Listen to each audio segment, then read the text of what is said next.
Welcome to the Ben Wood Johnson podcast. You can visit Dr. Johnson's blog at benwoodpost.com. Dr. Johnson's works can be found at drbenwoodjohnson.com. You can also support Dr. Johnson on Patreon, the link to which is in the description.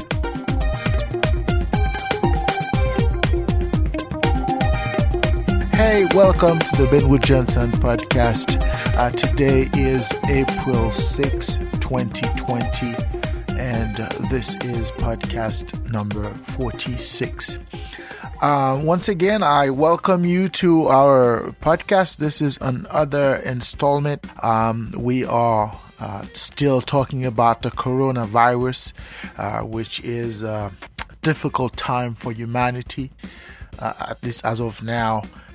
So many people have perished, and so many more are projected to succumb to that disease. And I think it is important as a philosopher, as a thinker, or as a conscious person to sort of divulge or talk about, share my understanding of what's happening in the world today. There's a lot happening, and we are all affected. Today on our journey, we are going to talk about the concept of invincibility of man, and hopefully we will dissect the notion of man being omnipotent in this environment called nature. So without further ado, let us delve right into it.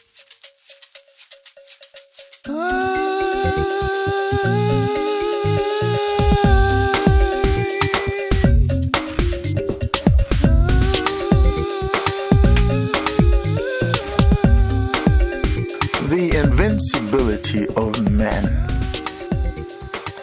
Now, for millenniums, men have known their limitations, their limits in nature. They have understood their precocity or their precarity, to say it in French, and they have sort of adjusted themselves to that reality, because nature is not a given. Nature is not some sort of an exogenous entity where men get to decide when to abide by nature or when to sort of like do whatever they please, okay? Now, for so many years, men thought that we own nature, we do whatever we want, even though they sort of knew the limits in nature.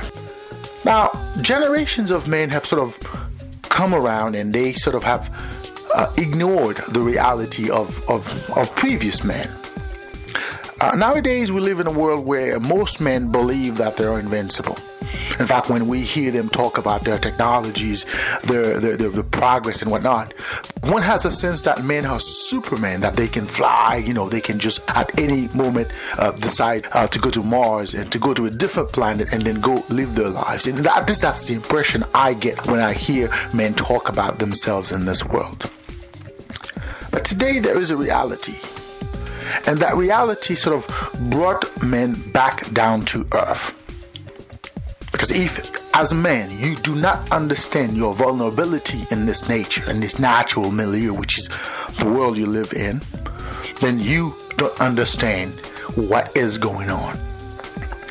Today, I am recording this podcast not to vilify anybody, not to admonish anyone, or not to sort of have a jubilee of some sort of what's going on in the world today. In fact, I am saddened about what's happening. I am saddened, and I'm also scared to say the word. Because what's happening today is not the affair of one man. It is not the affair of one country. It is not the affair of one nation.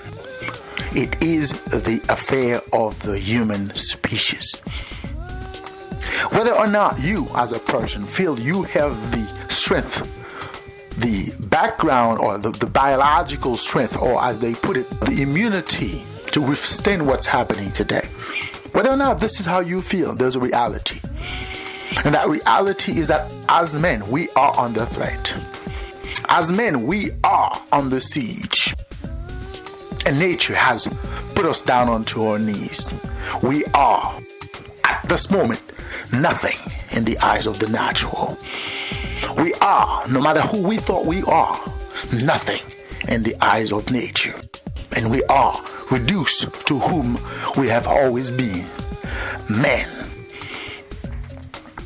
Over the last few years, I have sort of publicized some of the ways I have come to understand my place in this world. As a person, I believe that this world was not meant for man to rule over. The idea that we, as entities within the natural, we are some sort of a godlike entity. We sort of decide what happens, when it happens, and how it happens. Now, sort of this idea is sort of a fallacy to the extent that we are not what we think we are. Now, we could go into a detail as to why we are the way we are in the natural. We could debate that, but the reality is what it is. I have sort of understood this to the extent that I realize my limits.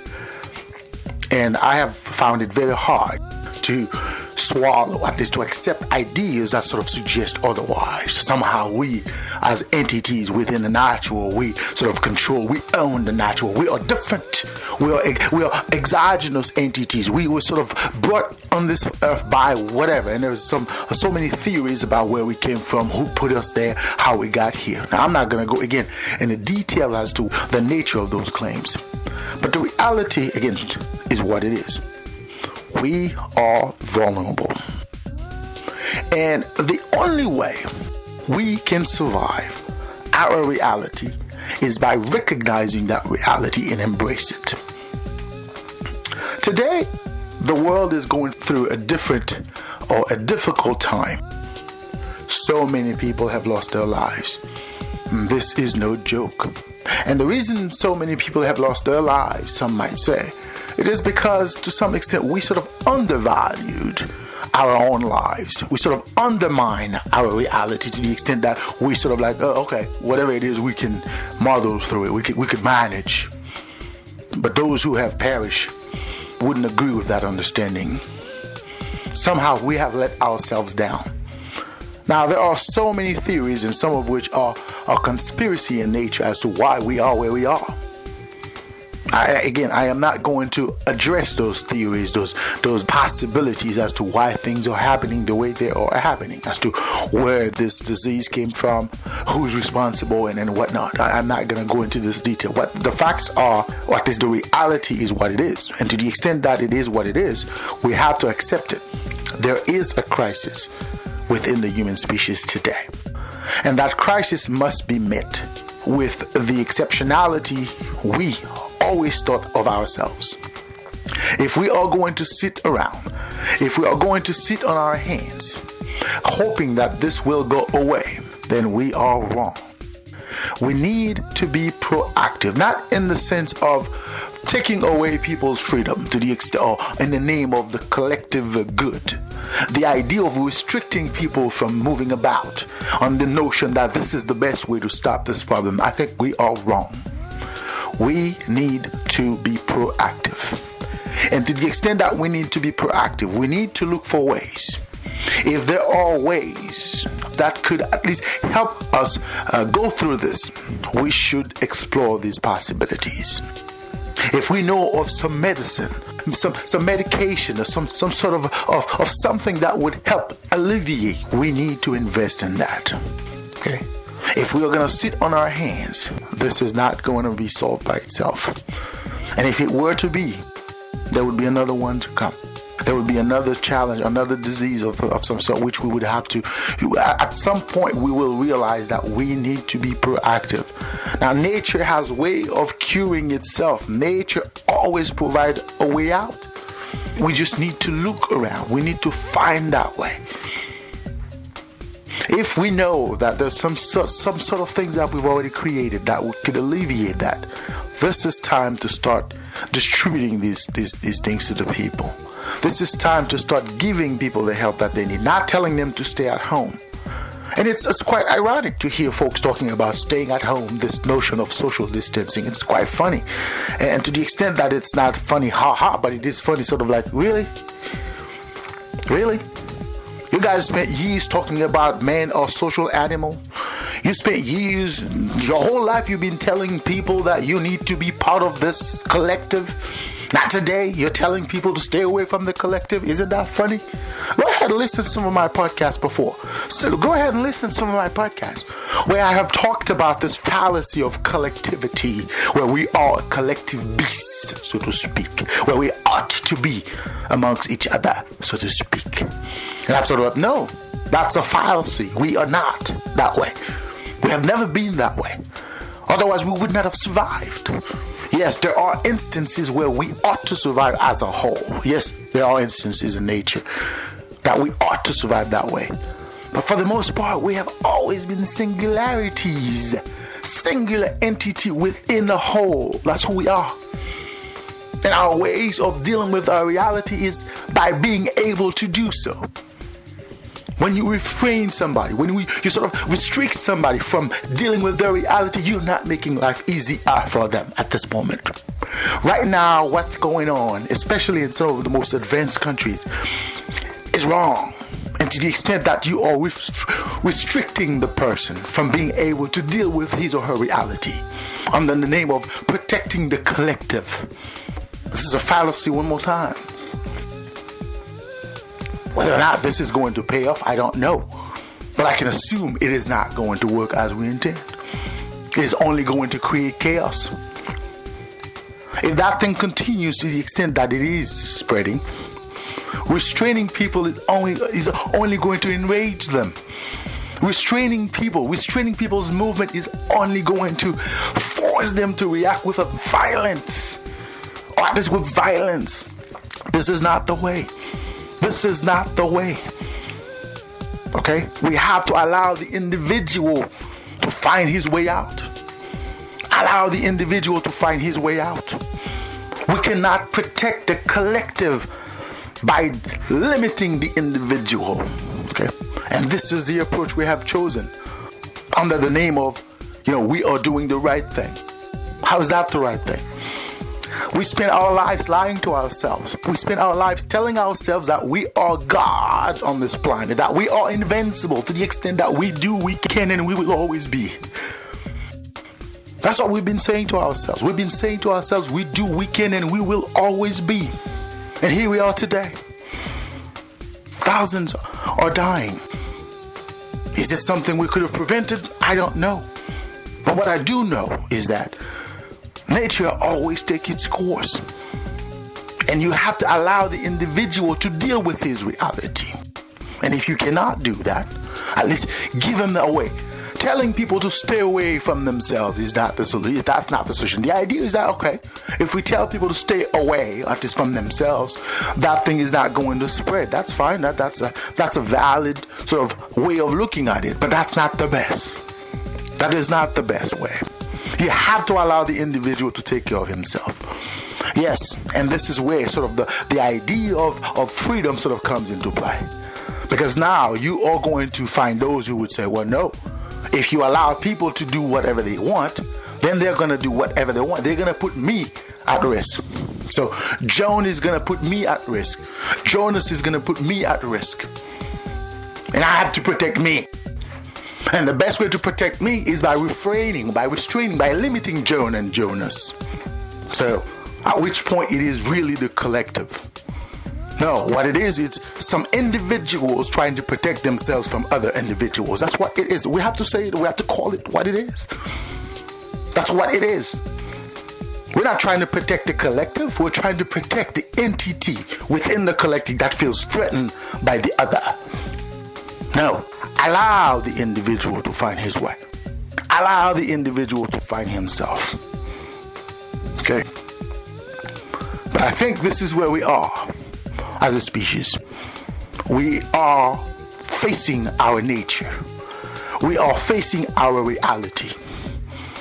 And if we are not allowed to face that reality, we are doomed. And I think it is important at this point that we understand as a species that what's going on, this disease that is sort of raging on, is not something that is alien. History has shown that we have gone through things like that before. We have gone through situations like that before, and we have survived, and we will survive this one as well. But But we will not survive it the way we should survive it, by restricting, by refraining, by intimidating, by threatening. We're going to arrest those who sort of defy, what the individual wants on behalf of the collective. It's not going to work that way.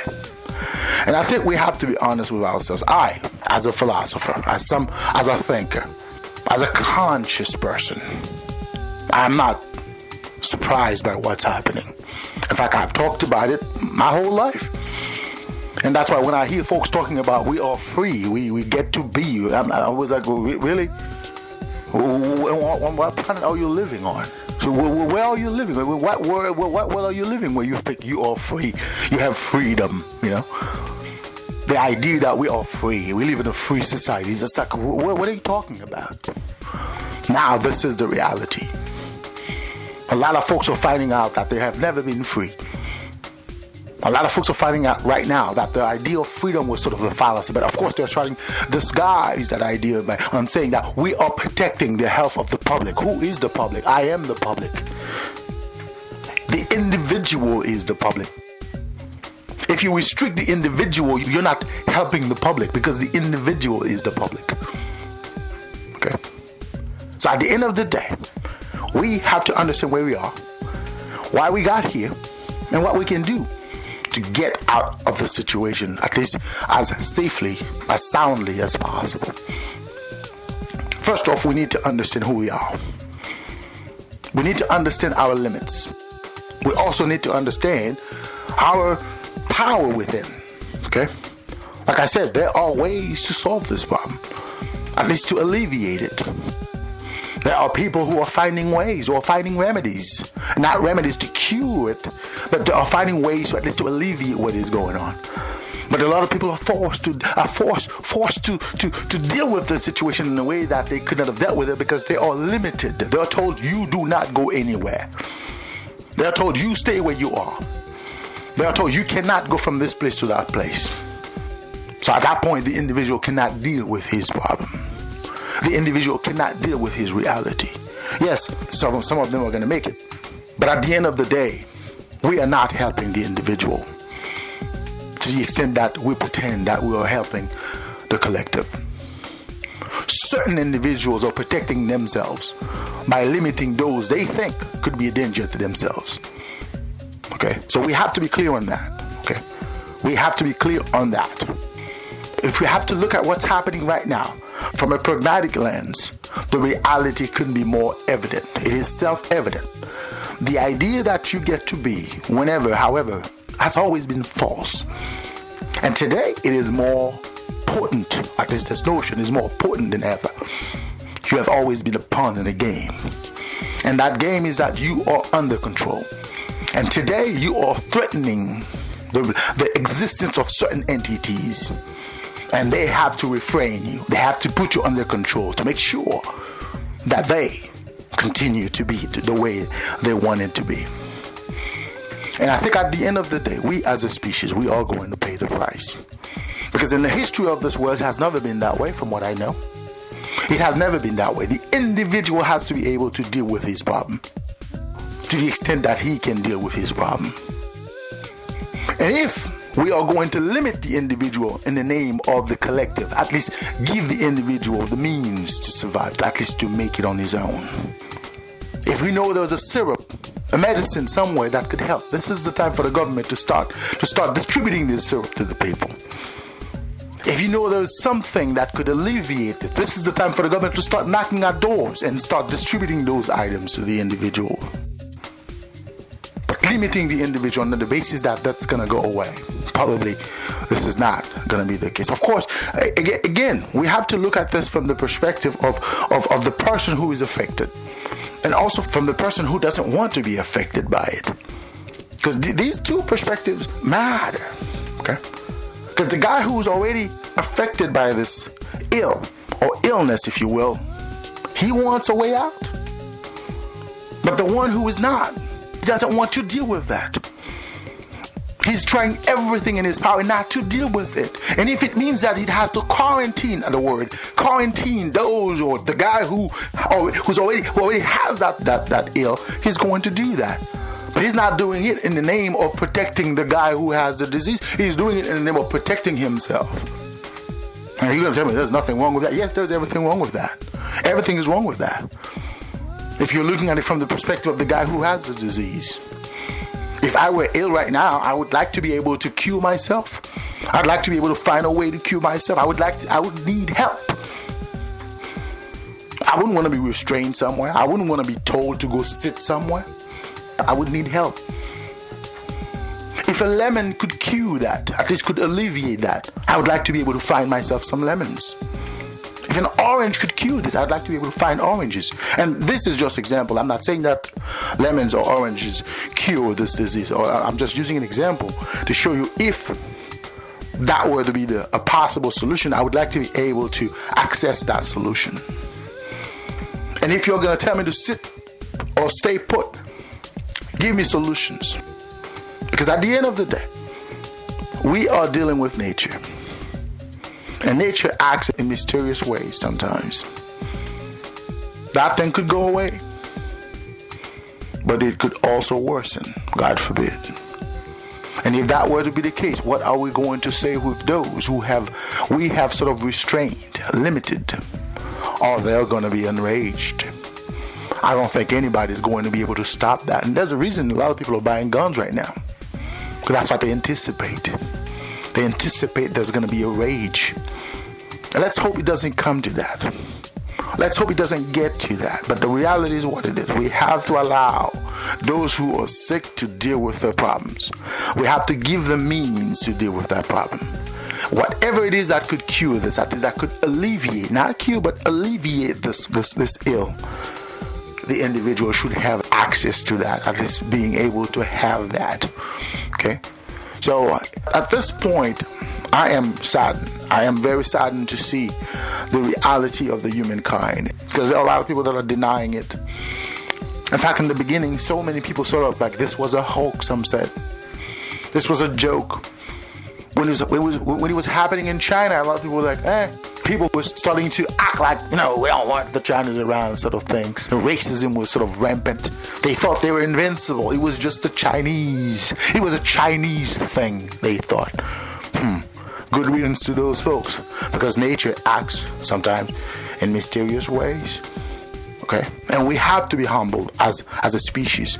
We have to understand what's good for the goose is also good for the gander, as they say. If it can happen to one person, it can happen to all of us. The reality of one person is the reality of every person. It is not just my reality. It is all of us. Perhaps I am going through it at this moment, but at some point we will go through it. We all live on the same planet. We all have the same address, Earth. This is where we live. Whatever happens on Earth stays on Earth. This is where we belong. That's where we find ourselves. That's where we find ourselves. We woke up and we found ourselves on this place called Earth. There's no you or better than me. I am better than you. There's no such a thing. We are human beings. And this is a time to treat each other with respect and dignity. And this is not the time to corner each other. This is not the time to quarantine, as they say, each other, because the word quarantine has several meanings, one of which is to put you somewhere, to put you away. So we have to understand that. Again, I am saddened for what's happening to the world today. It is a difficult time for us as a species. It is a difficult time. But some of us are still in denial. Some of us are still acting as if this were just happening to a group, to some, not us. Like the idea that it was just a certain group of people that can get that. That thing is getting stronger every day. If it continues, it is going to be a major threat to humanity as we know it. So I'm urging you, my fellow brothers and sisters, to understand what's happening here. This is no joke. This is real. So we have to protect ourselves to the extent that we are able to protect ourselves. And we should not restrict those who cannot protect themselves. We should not limit those who are stricken by this disease. We should at least give them a chance to deal with it. It is not a fatality. We know so many people have recovered from it. A lot of people have recovered from it. Some people have sort of made it out. Okay? So it is not a fatality. But we should not, at the same time, contributing to the demise of others under the basis that we're trying not to become victimized by the same problem. Yes, our natural instincts is to protect ourselves, is to protect our own. That's our natural instincts. But if we are forced to evolve in a collective environment, if we are forced to evolve in a collective milieu, as I always say, the collective has to protect the individual. Not in the name of some individuals, but in the name of the collective itself.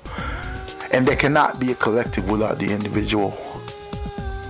The idea of cornering people, the idea of putting people and forcing people to sort of quarantine yourself. If you don't stop, I've heard stories of people being arrested. They're gonna find those who refuse. Like these are sort of like those draconians. That's the real definition of the word draconian. Is the idea of that we're gonna force you to be a certain way so that we are not affected by you. So we're not talking about the collective at this point. We're talking about individuals who happen to be powerful enough to impose their will on other individuals. That's all there is to it. There's no collective. We're not doing anything for the collective itself. So at the end of the day, we have to be aware of that. We have to understand the impact of what we do onto the other. Right now, it is estimated that so many people have perished. It is a sad day. It is a sad time for humanity. Yes, we have been in situations like this before, and we have dealt with it. But this time is different. This time is different because this time we are under control to a point that we have never been in the history of the humankind.